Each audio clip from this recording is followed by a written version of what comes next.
So like that is what probably the biggest motivator for that to happen, where she's like, she romanticizes it because the circumstances around which things happened colored her perspective on it. Yeah. Is that kind of what you're getting at? yeah, thanks. Words are hard. Okay. But I didn't put words in your mouth. That's what you're getting at? Okay. No, that was good. Yeah. Okay. See, this is like being together for so long. It's like nice to almost have a little extension of my brain. But one of the things to recognize is like the whole solipsism thing. It's not something that is like readily in the front of mind for women. It's just a background process. Yeah. And it's not something that's just like consciously recognized. It's just what is. Right? It's just the way they go through life a lot of times. And you can see that in the response. People are like, wait a minute, what?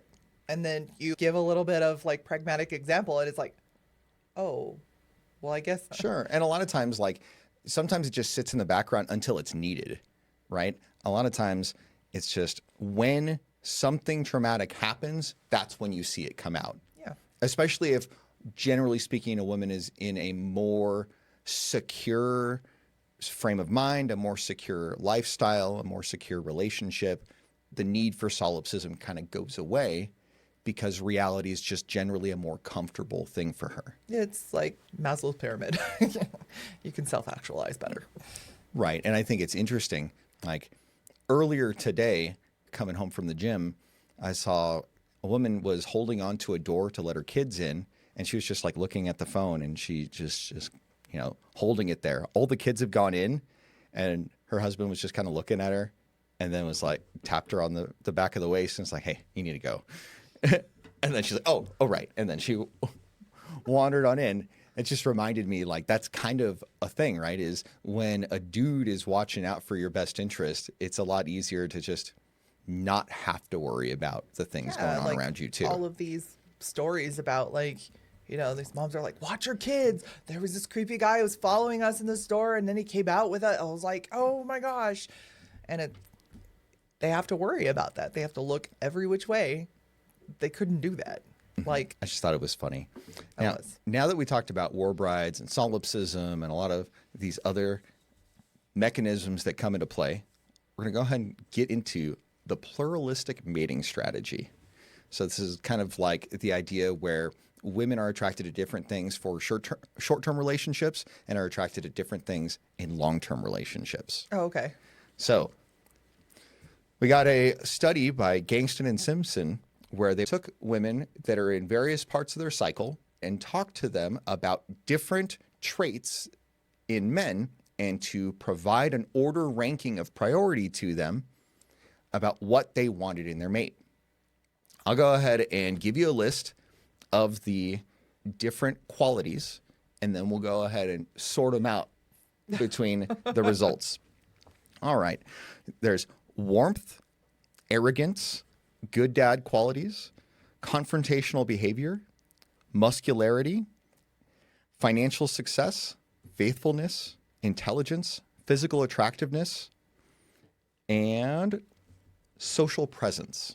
Now, if you were to ask a woman when she was in her ovulatory phase of her cycle, where she could get pregnant, what qualities do you think that they selected for? The ones that would be good to nurture a child/family.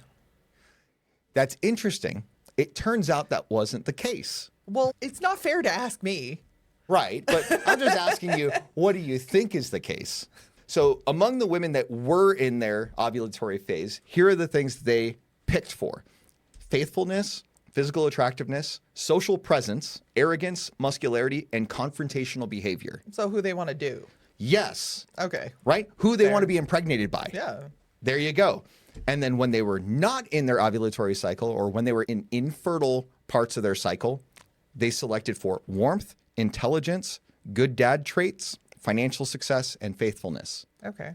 The only trait that was overlapping between the two was faithfulness, which is interesting. And even among faithfulness, or even among the fertile and infertile, the people that were fertile ranked faithfulness lower in importance than the infertile people. Well, there's different kinds of faithfulness. Right, but they're talking.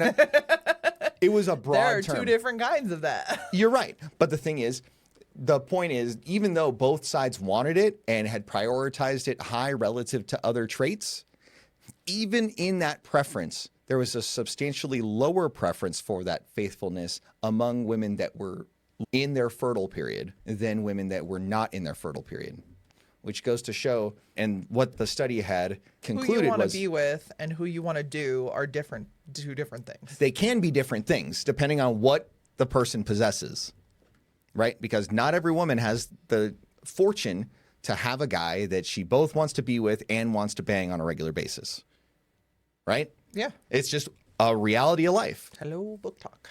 Yeah. So there's some things that go on in like the whole short-term mating thing where they're looking for completely different things in dudes, and they're looking for muscles and genetics and things like that first. And so that brings up a lot of societal issues like paternity. And so there have been efforts recently to go ahead and have paternity testing be linked to child support. And there is a universal fight against it on the part of feminists. Of course there is. Why would you think that's the case?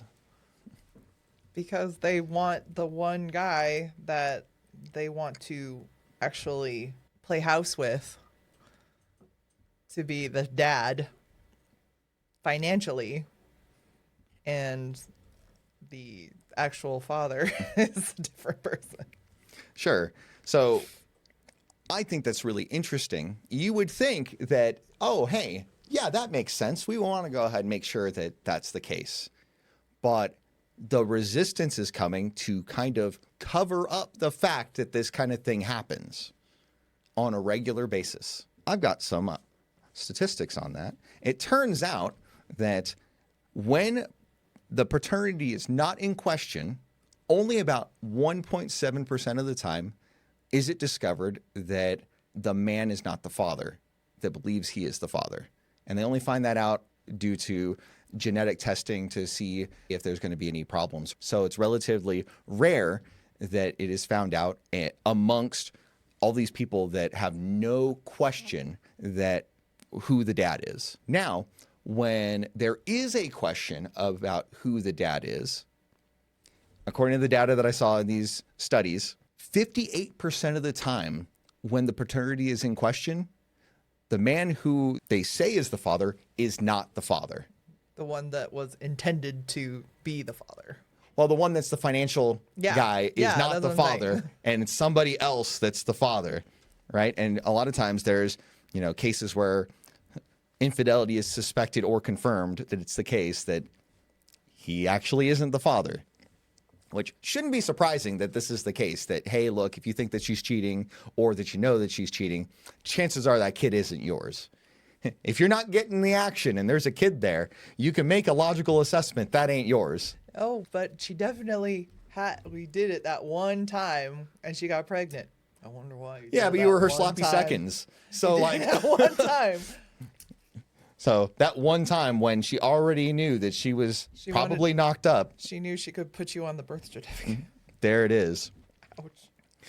But it's interesting because a lot of times when women are at their youngest and at their most prime time to go ahead and find a mate, a lot of times they'll specialize on the short-term mating strategy and look for dudes with the best genes and genetic material. But then once you get past 30, more often than not, they're looking for the good dad traits and things like that. Yeah. For long-term commitment. Because now they're supposedly serious and done with the club scene and they want to, actually have families. Why do you think the change happens? The going out of business sale? The going out of business sale, okay. Oh, you mean how the class of 2025? The class of 2025 is coming? The fertile window. Okay, I would say it's both. I would say that they can't compete in the clubs anymore because there's newer, hotter models that are coming along the way. Because they can't compete in that context as well, they choose to compete in a different context. But the reason why they even look up in the first place and go, I can't compete. Why do you think that is? Because the clock is ticking. Because the end of the fertile window. Sure, but I think that they're both linked, and you can decouple them in some ways, but I think that a lot of it is, hey, because you have lower signs of fertility, you are less competitive in the short-term game than you would be if you were the 22-year-old version of yourself. Hey, thanks for watching this clip. If you'd like to see more from this podcast, you can go ahead and click here, where the podcast episode is linked in its entirety. If you're new here, you might want to consider subscribing right here.